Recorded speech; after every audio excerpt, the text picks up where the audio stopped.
ஹரஹர நம பார்வதி பதஜே ஹரஹர மகாதேவ. தென்னாருடைய சிவனே போற்றி, எந்நாட்டவர்க்கும் இறைவா போற்றி. நீலாஞ்சன சமாபாசம் ரவிபுத்திரம் யமாகிரஜம் சாயா மார்த்தாண்ட சம்பூதம் தம் நமாமி சனைஸ்வரம். அன்பார்ந்த எங்களுடைய நெக்ஸ்ட் ஜென் தொலைக்காட்சி நேயர்களுக்கு உங்களுடைய ஜோதிட ஆச்சாரியர் ஜோதிட குரு சிவஸ்ரீ டி சரவணமாணிக்க சிவாச்சாரியர், முதல்வர் காஞ்சி காமகோடி பீடம், வேத சிவ ஆகம குருகுலம், சங்கரமடம், காஞ்சிபுரம். அலைபேசி 9850598370. அடியனுடைய பணிவான வணக்கங்கள் மற்றும் ஆசீர்வாதங்கள். நாம் காண இருக்கக்கூடிய இந்த பதிவு அப்படின்னு பார்த்தோம்னா, நவகிரகங்களில் 9 கிரகங்களில் நவகிரகம்தான் உலகத்தை இயக்கும். அதனுடைய இயக்கத்தின் பிரகாரம் தான் நம்ம ஒவ்வொரு ஜீவராசியினுடைய அன்றாட வாழ்க்கையும் அன்றாட செயல்களுமே நிர்ணயிக்கப்படும். அடுத்த நிமிஷம் என்ன நடக்கணுங்கிறது கிரகத்தினுடைய அமைப்பில் தான் நடக்கும், யாராக இருந்தாலுமே. அதில் பார்த்திங்கன்னா 9 கிரகங்களில் மிகவும் முக்கியமாக கருதக்கூடிய கிரகம், எல்லாரும் பயப்படக்கூடிய, இப்போது ஜாதகம் பார்க்க என்கிட்ட வருவாங்க, நவகிரகங்கள் பேர் தெரியுமான்னு கேட்டோன்னே அவன் மற்ற 8 கிரகம் யாருக்கும் தெரியாது. சனீஸ்வரன் அப்படின்னு தான் சொல்லுவான், சனி பகவான் தான் தெரியும் நிறைய பேருக்கு. காரணம், அவருடைய தாக்கங்கள் நம்மளை அதிகமாக பாதிக்கப்பட வைப்பார். அதுவும் போக அதிகப்படியாக ஒரு ராசியில் தங்கி நன்மை தீமைகளை செய்யக்கூடிய கிரகம் சனி பகவான். சந்திர பகவான் எடுத்துட்டிங்கன்னா வெறும் 2.5 நாள் குறுக்கா பயிற்சி அவர். சனி பகவானை பொறுத்த வரைக்கும் 2.5 ஆண்டுகளுக்கு ஒரு முறை பயிற்சி. அப்போ நல்ல இடங்களில் சனி பகவான் சஞ்சரிக்கும் பொழுது அவரை மாதிரி நன்மையை தரக்கூடிய கிரகமும் எதுவும் கிடையாது. அதே சமயம் கெட்ட இடங்கள் சனி பகவானை பொறுத்த வரைக்கும் நல்லா தெரிஞ்சுக்கணும். இது பல ஜோதிடர்களுக்கே தெரியாத விஷயம்.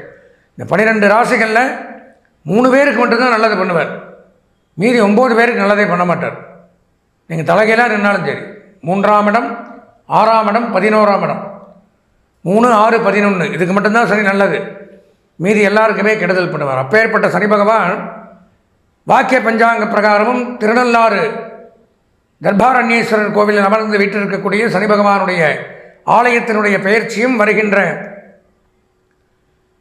2026ஆம் ஆண்டு மார்ச் மாதம் 6ஆம் நாள் வெள்ளிக்கிழமை காலை 8:30 அளவிலே கும்பம் ராசியில் இருந்து மீனம் ராசிக்கு சனி பகவான் பெயர்ச்சி ஆகிறார். அது சமயம் 12 ராசிகளுக்கும் இந்த 2.5 ஆண்டுகளுக்கு என்னென்ன நன்மை தீமைகள் எப்படி இருக்க போகிறது, யார் கவனமாக இருக்கணும். ஏன்னா சனிப்பயிற்சியை பொறுத்த வரைக்கும் நான் எல்லாருக்குமே நல்லா இருக்குன்னுலாம் சொல்ல முடியாது. சனிப்பயிற்சியை பொறுத்த வரைக்கும் 3 பேருக்கு தான் நல்லா இருக்கும், பொதுவாக முதல்ல சொல்லிடுறேன். மீதி இருக்கிறவங்களுக்கு சொந்த ஜாதகத்தில் நல்லா இருந்தால் மட்டும்தான் நல்லபடியாக இருக்கும், இல்லைங்கும்போது கஷ்டங்கள் தானே. அதனால் சொந்த ஜாதகம் பார்த்து அதில் நல்லா இருந்ததுன்னா கவலையப்பட வேண்டாம். வாங்க நம்ம 12 ராசிகளுக்கும் வரக்கூடிய 2.5 ஆண்டுகளில் என்னென்ன நன்மை தீமைகளை சனி பகவான் செய்கிறாருங்கிறத விரிவாக பார்ப்போம். அன்பார்ந்த எங்களுடைய மிருகசீரிஷம், திருவாதிரை, புனர்பூசம் ஆகிய நட்சத்திரத்தில் பிறந்த மிதுன ராசி நேயர்களுக்கு வருகின்ற 6/3/2026 வெள்ளிக்கிழமை காலை 8:30 அளவிலே சனி பகவான் கும்பம் ராசியில் இருந்து மீனம் ராசிக்கு பயிற்சி ஆகிறார். சனி பயிற்சி அப்படின்னு சொல்கிறோம். அது சமயம் மிதுன ராசியான நமக்கு என்ன நன்மை தீமைகள் நடைபெறப் போகிறது, அதாவது இவ்வளோ நாளாக ஓரளவு நன்மை 50% நன்மை அப்படிங்கிற இடத்துல 9ஆம் இடத்துல இருந்து பாக்கியஸ்தானத்தில் இருந்து கொடுக்கவும் இல்லை கெடுக்கவும் இல்லை அப்படி இருந்த சனி பகவான் தற்சமயம் 10ஆம் இடம் அப்படின்னு சொல்லக்கூடிய தொழில் ஸ்தானம், உத்தியோகஸ்தானம், ஜீவனஸ்தானம், கர்மஸ்தானம் அப்படிங்கிற இடத்துக்கு வர்றார். தொழில் மாற்றம், வேலை மாற்றம், உத்தியோக மாற்றம் கண்டிப்பாக ஏற்படும். தொழில் ஏதாவது பிரச்சனைகள் அல்லது கஷ்டப்பட்டு உழைத்தாலும் அதற்குண்டான ஊதியம் இருக்காது, அதற்குண்டான ஒரு நல்ல பேர் இருக்காது, அதற்குண்டான ஆதாயங்கள் இருக்காது.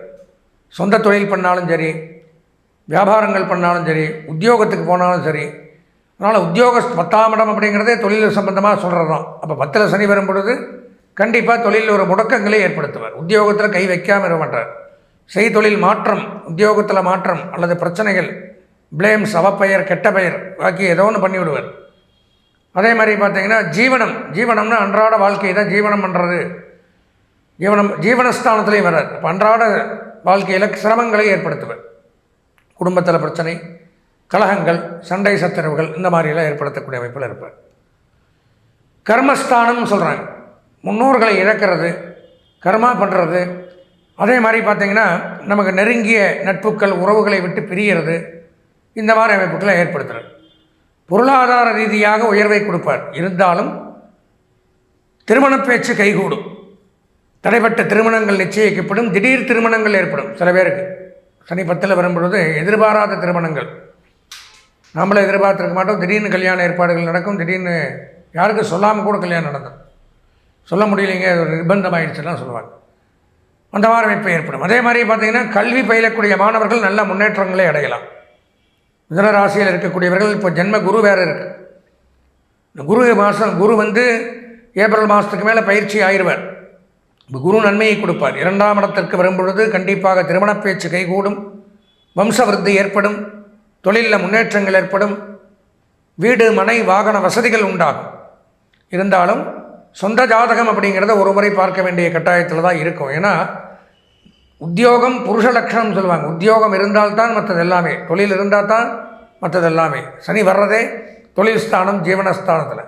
இப்போ இந்த தொழிலில் ஒரு பிரச்சனை அப்படின்னால் மற்றது எல்லாமே முடங்கும். வருமானம் இருந்தால் தான் நமக்கு மற்ற செலவு பண்ண முடியும்.